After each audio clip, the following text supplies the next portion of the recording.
حاجی ګرانو قدرمنو کتونکو السلام علیکم. زه ستاسو ورور سجاد علي اخندزاده یم.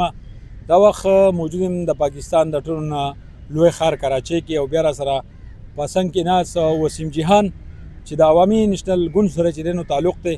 اوس تیر تنظیم سازي مو شوه د بونیر تحصیل چغرزي ډیپټي جنرال سیکرټري چې دی نو ډیپټي جنرال سیکرټري دی منتخب شوی دی او نن چې دی نو یو مې بابړې کومه واقعه چې شوې وه مخکې هغه هم په دې ورځ باندې چې دی نو منځلي کېږي.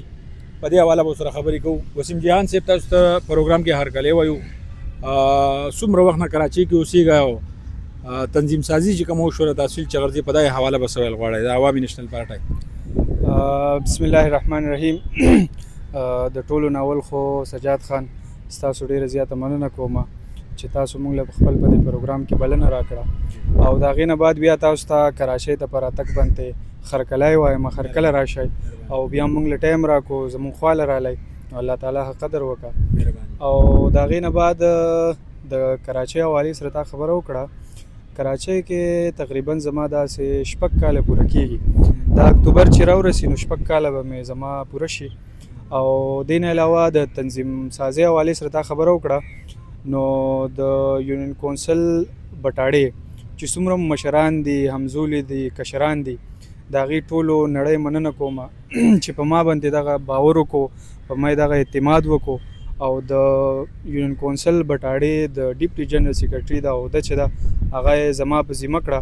نو زه د ټول نیشنل پارټۍ د تحصیل چغرزي د مشرانو همزولو او کشرانو ډېر زیات مشکور یم چې هغې دومره غټ باور په ما باندې وکړو او انشاءالله زه به خپله هڅه کوم خپل کوشش به کوم چې د خپل د پارټۍ د پرمختګ دپاره د هغې د ترقۍ دپاره په هر ډګر کې او په هر ګوټ کې او د هر ایریا کې د هغې د پرمختګ دپاره کار وکړم.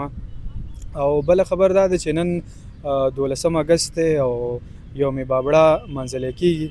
یقینا دا زموږ د ټولو پښتنو لپاره چې دا توره ورځ ده ولې چې د پاکستان د ازادۍ نه 2 ورځې کم 1 کال وروستو د بابړې په مقام باندې خدایي خدمتګاران چې دي هغه راوتلي او یو پوره من احتجاج یې کوو چونکې په هغه وخت کې د بابای پښتون خان عبدالولي خان او خان عبدالغفار خان بابا چې کوم دی هغه په جیل کې نو د هغې دپاره دغه پښتانه راوتلي او پوره من احتجاج یې کوو. د هغې وخت جابر حکمرانانو په هغې باندې ظلم وکړو په هغې باندې تشدد وکړو او په هغې کې بلاشې ځوانان او ماشومان او زمونږ خویندې چې کوم دی هغه وویشتلی شوې هغه شهیدان کړلی شوې کم 600 لګ بګ چې کوم دی هغې کې شهدا وشو. نو دا د زمونږ دپاره د ټول پښتنو دپاره یو توره ورځ وه او په هغې کې د دې یوم بابړې په حوالې سره یو شاعر لیکي او 2 شعر دی هغه به زه تاسو ته ډالۍ کړم.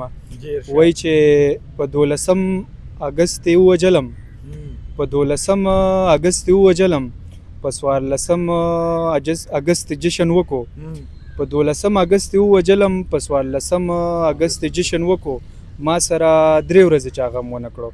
نو سجاد بھائی ستاسو ډېره زیاته مننه چې موږ له وخت راکړو او هرکله راشئ ډېره زیاته مننه.